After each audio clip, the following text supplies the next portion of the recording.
नमस्कार, news line में आप सभी दर्शकों का स्वागत है। अभी तक की तमाम छोटी बड़ी खबरों के साथ मैं हूं रूपा गुप्ता। तो खबरों को विस्तार से जानने से पहले आइए नजर डालते हैं सुर्खियों पर।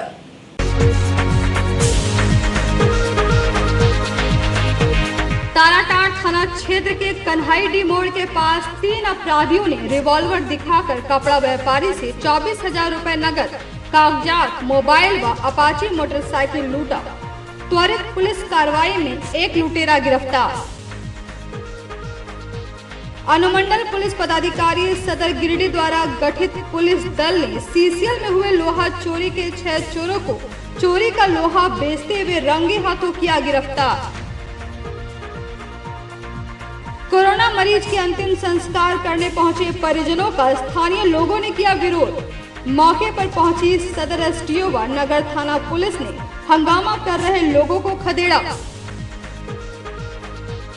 और फाइलेरिया रोकथाम हेतु 10 अगस्त से 20 अगस्त तक एमडीए कार्यक्रम चलाया जाएगा, जिसमें 24,81,792 लोगों को दवा खिलाने का है लक्ष्य। उपायुक्त ने प्रेस वार्ता कर दी कार्यक्रम की विस्तृत जानकारी। और अब खबरें विस्तार से। ताराटांड पुलिस ने सड़क पर वाहन चालक को लूटने के आरोप में एक व्यक्ति को गिरफ्तार किया है। पुलिस ने लुटेरे के पास से लूटे गए पैसे और मोटरसाइकिल को जब्त किया है। ताराटांड पुलिस ने सड़क पर वाहन चालक को लूटने वाले अपराधी सलाउद्दीन अंसारी को गिरफ्तार किया है। अपराधी ने 8 अगस्त को कपड़ा व्यवसायी जीतू मंडल से ताराटांड के कन्हाईडी मोड़ के पास 3 सहयोगियों के साथ रिवॉल्वर का भय दिखाकर 24,000 नगद, मोबाइल और अपाची मोटरसाइकिल लूट लिया था। पुलिस ने मामला दर्ज करते हुए टीम गठित कर अपराधी सलाउद्दीन अंसारी को 48 घंटे में गिरफ्तार कर लिया है। गिरफ्तार अपराधी के पास से लूटी हुई बाइक और पैसा भी बरामद किया है।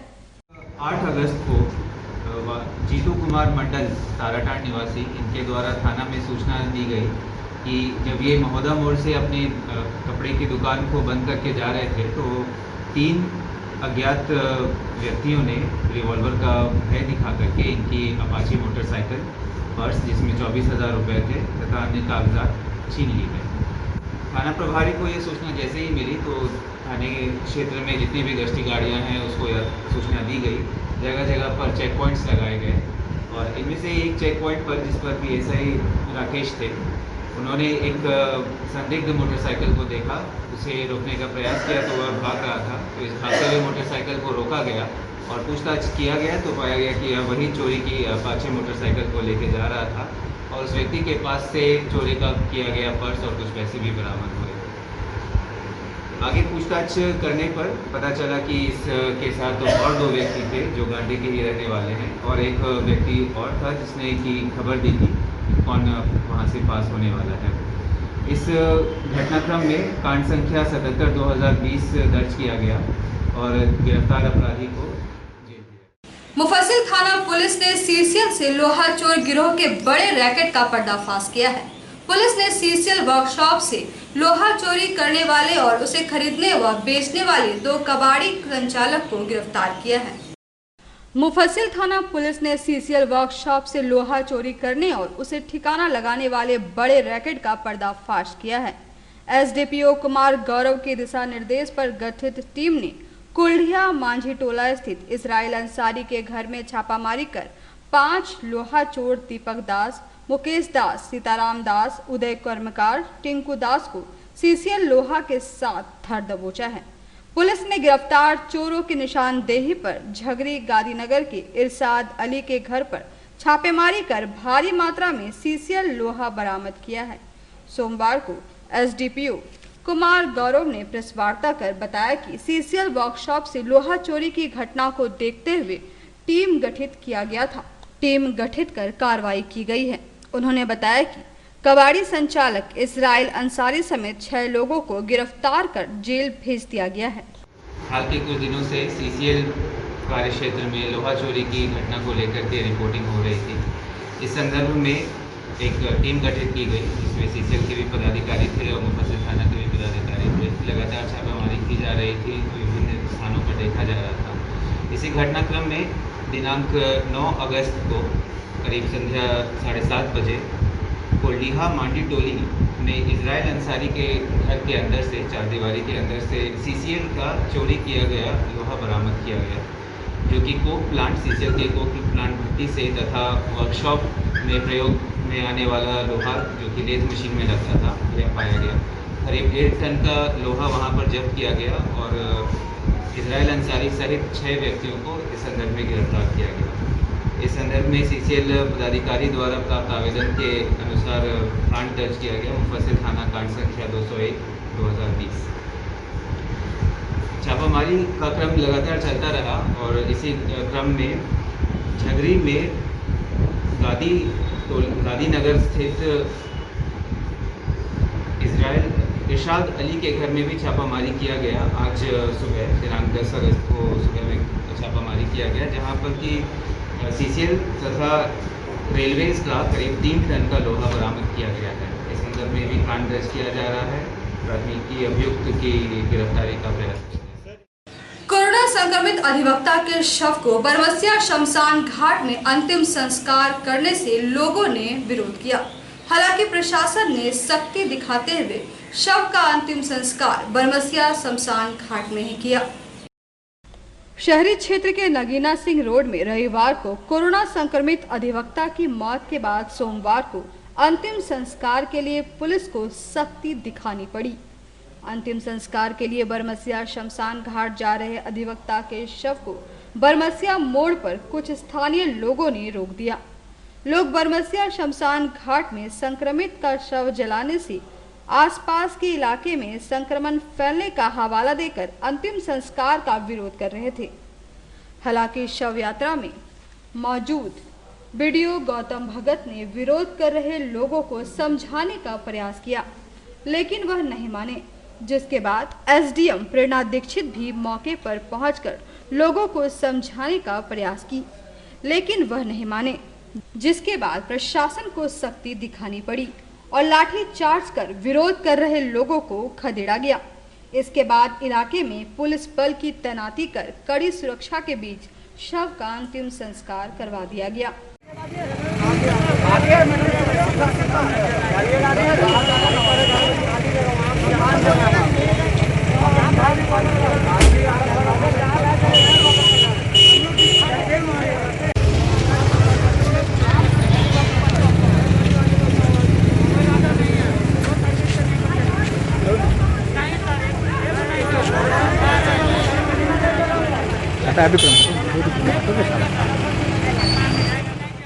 जिले में फाइलेरिया उन्मूलन कार्यक्रम की शुरुआत 10 अगस्त से की गई है, जो 20 अगस्त तक चलाई जाएगी। जिले में कुल 24,81,792 व्यक्तियों को दवा खिलाने का लक्ष्य रखा गया है। उपायुक्त सह जिला दंडाधिकारी के द्वारा जानकारी दी गई है कि भारत सरकार द्वारा फाइलेरिया उन्मूलन का लक्ष्य 2020 निर्धारित किया गया, जिसकी शुरुआत आज से पूरे जिले में प्रारंभ की गई है। फाइलेरिया मच्छर के काटने से होने वाला एक संक्रामक रोग है। पूरे जिले में फाइलेरिया उन्मूलन हेतु बड़े पैमाने पर तैयारी की गई है। फाइलेरिया के रोकथाम के लिए MDA कार्यक्रम इस वर्ष 10 अगस्त से 20 अगस्त तक गिरिडीह जिले के अंतर्गत मनाया जाएगा। इस कार्यक्रम के तहत लक्षित जनसमूह को फाइलेरिया रोधी दवा का सेवन कराया जाएगा। 2 वर्ष से कम उम्र के बच्चे, गर्भवती महिला, गंभीर रूप से बीमार व्यक्ति को दवा का सेवन नहीं कराना है। जिले के कुल 24,81,792 व्यक्तियों को दवा पिलाने का लक्ष्य रखा गया है। फाइलेरिया प्रभावित क्षेत्र में 5 से 7 वर्ष तक वर्ष में एक बार अभियान के तौर पर DEC एवं अल्बेंडाजोल दवा वितरित करके फाइलेरिया पर नियंत्रण पाया जा सकता है। उपायुक्त ने जिले वासियों से अनुरोध करते हुए कहा कि फाइलेरिया मच्छर काटने से होने वाला एक संक्रामक रोग है। इसकी रोकथाम व बचाव के लिए दवा प्रशासकों के द्वारा घर घर जाकर दवा का सेवन कराया जा रहा है। इस कार्यक्रम में सभी ग्रामीण दवा प्रशासकों का सहयोग करेंगे ताकि गिरिडीह जिले को फाइलेरिया मुक्त बनाया जा सके। इसके अलावा उपायुक्त ने सभी दवा प्रशासकों को निर्देशित किया है कि मास्क का उपयोग और सामाजिक दूरी का पालन करते हुए घर घर जाकर फाइलेरिया से संबंधित दवाओं का सेवन कराना सुनिश्चित करेंगे। उन्मूलन कार्यक्रम की शुरुआत आज से पूरे जिले भर में की जा रही है। फाइलेरिया एक ऐसी बीमारी है जो कि क्यूलिक्स मॉस्किटो के काटने की वजह से हो जाता है। और इसकी वजह से पूरे बदन में सूजन आ जाती है, हाथी पाँव जैसी बीमारियां हो जाती हैं। तो इससे बचाव का उपाय बेस्ट यही है कि फाइलेरिया से संबंधित जो दवाइयां हैं DEC तथा एल्बेंडाजोल, उसका सेवन इस ड्राइव के दौरान कर लिया जाए। पूरे ज़िले में इसके लिए बड़े पैमाने पर तैयारियां की गई हैं। जिला स्तरीय बैठकों के साथ साथ प्रखंड स्तरीय बैठकों को करते हुए सभी ट्रेनर्स और जितने भी स्वास्थ्यकर्मी फाइलेरिया की दवाइयों को सभी जगहों पर जाकर बांटेंगे तथा अपने सामने खिलाएंगे, उन सभी की ट्रेनिंग दी जा चुकी है। लक्ष्य यही है कि पूरे ज़िले के 24,81,792 लोगों को इस दवा का सेवन सामने कराया जाए। इसके लिए 2,674 की संख्या में बूथ बनाए गए हैं, जो विभिन्न सामुदायिक स्वास्थ्य केंद्र, उप स्वास्थ्य केंद्र तथा आंगनवाड़ी केंद्रों में चलाए जाएंगे। 3 दिनों तक बूथ पर लोगों को बुलाकर खिलाया जाएगा, 10 तारीख से लेकर 12 अगस्त तक, और उसके बाद 13 अगस्त से लेकर 20 अगस्त तक छूटे हुए लोगों को घर घर जाकर इन दवाइयों का सेवन कराना है। सभी लोगों से यही अनुरोध रहेगा कि जैसे ही कोई स्वास्थ्य कार्यकर्ता के घर पर आए, उनके सामने ही इस दवा को खा लें। DEC के टैबलेट्स को पानी के साथ पीना है और एल्बेंडाजोल को चबाना है। 2 वर्ष से बच्चे, गर्भवती माताएं और जितने भी बीमार व्यक्ति हैं उनको इस दवाओं का सेवन नहीं करना है। और पूरे ज़िले में इसके लिए अनुश्रवण की टीम्स तैयार की गई है। प्रखंड स्तर एवं जिला स्तर पर इस कार्यक्रम का नियमित रूप से पर्यवेक्षण किया जाएगा। अनुरोध पुनः यही रहेगा समस्त जिलावासियों से कि कृपया इन दवाइयों का सेवन कर लें और अपने तथा अपने परिवार वालों को इस बीमारी से मुक्त कराने में हर संभव प्रयास करें। बस स्टैंड के पास बना यात्री शेड में इन दिनों नशेड़ियों का जमावड़ा लगा रहता है। आए दिन यहाँ कुछ न कुछ होता ही रहता है। सोमवार को 50 रुपए रंगदारी नहीं दिए जाने से कुछ युवकों ने टेम्पो चालक को नुकीली चीज से मारकर घायल कर दिया। शहरी क्षेत्र के बस स्टैंड के पास बना यात्री शेड इन दिनों नशेड़ियों का अड्डा बना हुआ है। रोजाना यहाँ कुछ न कुछ होता ही रहता है। सोमवार को टेम्पो स्टैंड के पास 50 रुपए रंगदारी नहीं दिए जाने पर टेम्पो चालक के साथ मारपीट की गई। आनन फानन में टेम्पो चालक को सदर अस्पताल भेज दिया गया। बताया जाता है कि घायल टेम्पो चालक बंदरकुप्पी के पालमो गांव निवासी दिनेश पंडित है। सोमवार को वह बंदरकुप्पी से 6 सवारियों को लेकर बस स्टैंड स्थित टेम्पो स्टैंड आया था। इस बाबत टेम्पो चालक संघ के अध्यक्ष मोहम्मद साबिर ने बताया कि 3 युवकों ने पहले टेम्पो चालक से 50 रुपए रंगदारी की मांग की। नहीं दिए जाने पर उनके साथ मारपीट की गई। मौके पर भीड़ लगी, सभी को भगा दिया गया। थोड़ी देर बाद फिर युवक पहुंचे और टेम्पो चालक पर वार कर भाग निकले। टेम्पो लगा हुआ था, समझे, इसमें 3 लड़का आया उधर से, तीनों लड़का पैसा मांगा 50 रुपया उससे। 50 रुपया नहीं देने पर तो लपड़ थप्पड़ किया गया। उसके बाद वो आया इधर, यहाँ रेन बसेरा के पास आने के बाद एक लड़का उधर से लाया, चाकू था ने क्या था उसके पास, लीवर ने क्या, उससे मार दिया। तो पोथा में चोट लग गया। वो टेम्पू चालक जो हैं कहाँ के हैं? वो बंदरकुप्पी पालमो का है। अब मारने वाले कौन कौन थे? मारने वाले तो इसका नाम तो जानते नहीं है, लेकिन इधर ही घूमते रहता है। इस संबंध में बताया कि यात्री शेड में रोजाना नशेड़ियों का अड्डा रहता है, जिससे यहाँ कई घटनाएं होती हैं।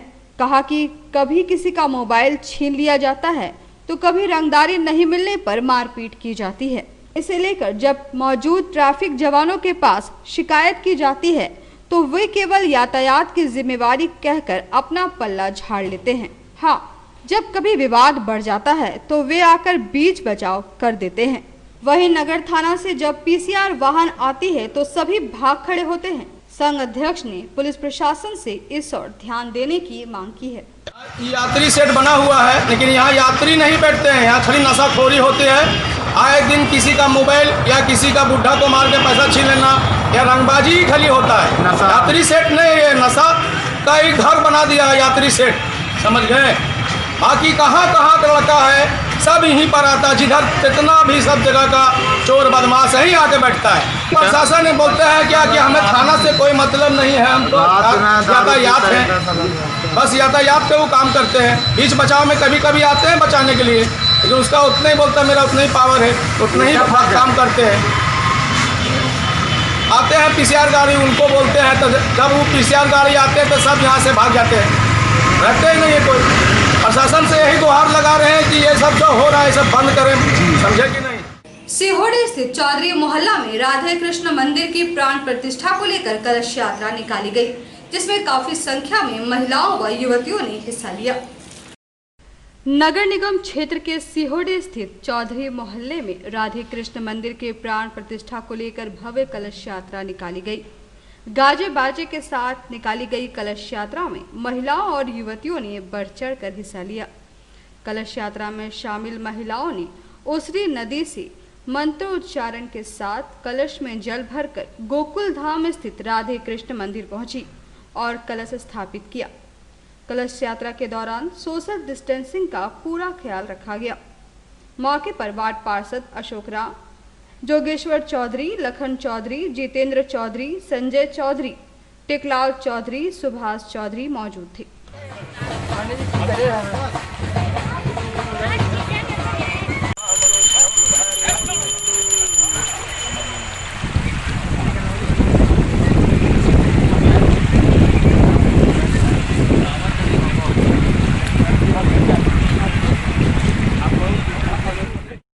पचम्मा थाना क्षेत्र के बिशनपुर अंजुमन के सदर एवं सेक्रेटरी का चुनाव लोकतांत्रिक पद्धति से हुआ है। चुनाव में सदर पद पर मोहम्मद मुस्तफा मिर्जा एवं सेक्रेटरी पद पर मोहम्मद आफ्ताब ने जीत हासिल की है। पचम्मा थाना क्षेत्र के बिशनपुर गांव में अंजुमन सदर एवं सेक्रेटरी का चुनाव रविवार शाम को संपन्न हुआ। इस चुनाव में सदर पद पर मोहम्मद मुस्तफा मिर्जा और सेक्रेटरी पद पर मोहम्मद आफ्ताब ने जीत हासिल की। बताया जाता है कि पिछले कई महीनों से सदर और सेक्रेटरी का कार्यकाल समाप्त हो चुका था, लेकिन कोरोना महामारी के चलते काम नहीं हो सका था। इस दौरान कुछ बुद्धिजीवी लोगों ने समय निर्धारित कर चुनाव कराने का फैसला लिया। रविवार के शाम को वोटिंग सिस्टम से चुनाव कराया गया, जिसमें लोगों ने दोनों के पक्ष में वोट देकर जीत दिलाई। इस दौरान लोगों ने कहा कि मोहम्मद मुस्तफ़ा और मोहम्मद आफ्ताब ने लोगों के सुख दुख में हमेशा खड़ा रहकर उनकी मदद की है। मौके पर मोहम्मद मुख्तार, मोहम्मद निसार, मोहम्मद अख्तर, मोहम्मद शौकत, मोहम्मद मेहताब के अलावा अन्य कई लोग उपस्थित थे।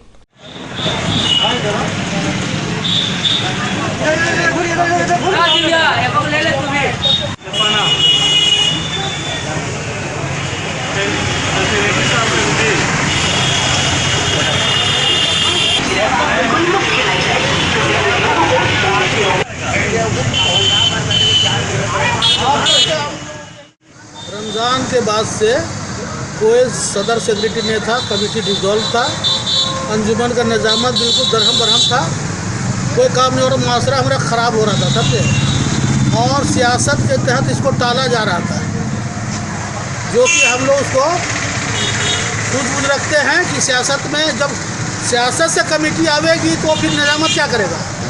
इसलिए हम लोग जोर दे करके इसका चुनाव करवाएं, और जब चुनाव हुआ तो लोग खुलकर वोट किए, मैंने 90% वोट हुआ और उसमें फुल बहुमत से ये लोग जीते हैं, जिसमें किसी भी तरह का एक भी वोट अगला को नज़र नहीं आया।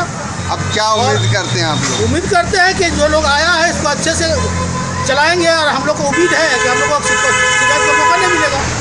एक मीटिंग के दौरान बात की कि सारा सदर सेक्रेटरी का वोटिंग कराया जाए, जिसको आवाम चुने, और बहुत तरीके से बड़ी क्या बोलते हैं डिस्टेंशन दूरी रख करके बहुत तरीके से 5-7 घंटा के अंदर करवाएं वोट, जिसमें वोट में सदर में आए हमारे पप्पू जी जो वार्ड पार्षद भी हैं, सेक्रेटरी में आए हैं 1 नंबर में हमारे आफ्ताब जी जो बिशनपुर के रहने वाले हैं, और बहुत तरीके से किए हैं, जिसका कुल वोट सदर साहब का आए थे पप्पू जी का 186 वोट, और हमारे सेक्रेटरी साहब का जो आफ्ताब सर है उसका वोट आया था 137 वोट, जिसके कारण ये सबसे अव्वल नंबर में आए थे। पूरे अवाम बहुत खुशी से इसका चाहा है।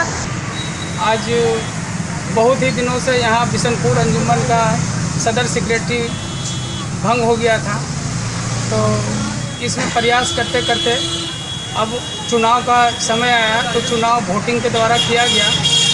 बहुत ही अच्छा से हमको वोट किया, और यहाँ के लोग मेरे ऊपर बहुत अच्छा विश्वास किया, और जो विश्वास किया है हम उस विश्वास में खरा उतरेंगे, और जो भी काम मस्जिद का जो भी ठप है उस काम को हम सुचारू रूप से चालू करेंगे। पूरा बिशनपुर ने यदि मुझे सेक्रेटरी पद के लिए चुना, उसको भरोसा है कि हम सेक्रेटरी पद पर रह के बिशनपुर अंजुमन के लिए कुछ अच्छा करेंगे। और मेरी यही है कि ख्वाहिश है कि मैं उनके भरोसे को अच्छी तरीके से निभा सकूं। बिशनपुर अंजुमन के लिए जितना अच्छा से अच्छा कार्य करना पड़े वो मैं करूंगा और आगे आने वाले 1 सालों में बिशनपुर अंजुमन देखेंगे कि मैंने उसके विश्वास को जीता या नहीं। पुलिस द्वारा कार्रवाई नहीं होने से पीड़ित बालेश्वर तूरी ने मीडिया के माध्यम से प्रशासन से गुहार लगाई है। अभियुक्तों पर कार्रवाई नहीं होने पर उन्होंने आत्मदाह की धमकी भी दी है। बेंगाबाद कांड संख्या 567/19 में अभियुक्तों पर आईपीसी की विभिन्न धाराओं सहित हरिजन एक्ट का मुकदमा दर्ज हुआ था, लेकिन 8 माह बीत जाने पर भी अभियुक्तों पर कोई कार्रवाई नहीं की गई है और अभियुक्त गण खुलेआम घूम रहे हैं। वह पीड़ित बालेश्वर तूरी एवं उनके परिजनों को मुकदमा उठाने की लगातार धमकी दे रहे हैं। इसलिए पीड़ित बालेश्वर तूरी ने मीडिया के माध्यम से प्रशासन से न्याय की गुहार लगाई है। उनका कहना है कि यदि उसे न्याय नहीं मिला तो वह जीवित नहीं रहेंगे। 6 दिसंबर 2019 का ये मामला है। हम लोग को पूरे परिवार को मार पीट करके मेरे तालाब से मछली लूट करके, जो कि मेरे नाना जो थे वो अपने ही काल में वो तालाब को बनवाए थे ऋण ले करके। उस तालाब पर हम लोग मछली डालते थे। मेरी माँ और बाबूजी पूरे परिवार उस तालाब से हम लोग को जीने के लिए कुछ उससे हम लोग को लाभ मिलता था मछली पालन करने से।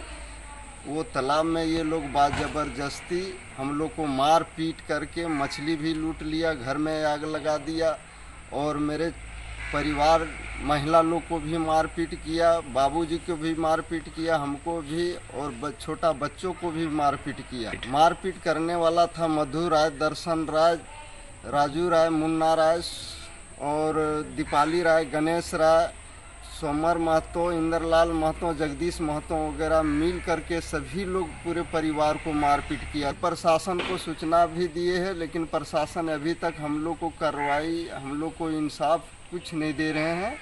और प्रशासन घर में आकर के उल्टा हम ही लोग को डांट डपट करते हैं और वो लोग से हम लोग ऊपर भी मुकदमा करवा दिए गए हैं, जो कि मेरे तालाब मेरे मछली लूट के लगा करके और मेरे पर ही मछली का चोरी का इंजाम लगा करके हम लोग 7 बापूत को मुदाले बना करके और हम लोग अभी उसका बेल भी करा लिए और ये लोग को प्रशासन ने अभी तक कुछ नहीं किया है। हम आगे चाहते हैं कि मीडिया के सहारे से हम प्रशासन से गुहार लगाएं कि हमको इंसाफ दिया जाए, नहीं तो हम लोग को यदि इंसाफ नहीं मिलता है तो हम लोग जिंदा रहने का कोई लायक हम लोग को नहीं है। यदि हम लोग को कोई कार्रवाई नहीं होगा तो आत्मदाह करने पर हम मजबूर हो जाएंगे, यदि प्रशासन हम लोग को सही से न्याय नहीं दिलाए तो। आज के इस अंक में बस इतना ही। हम फिर मिलेंगे अगले अंक में कुछ और खबरों को लेकर। तब तक ले दीजिए हमारी पूरी टीम को इजाजत। नमस्कार।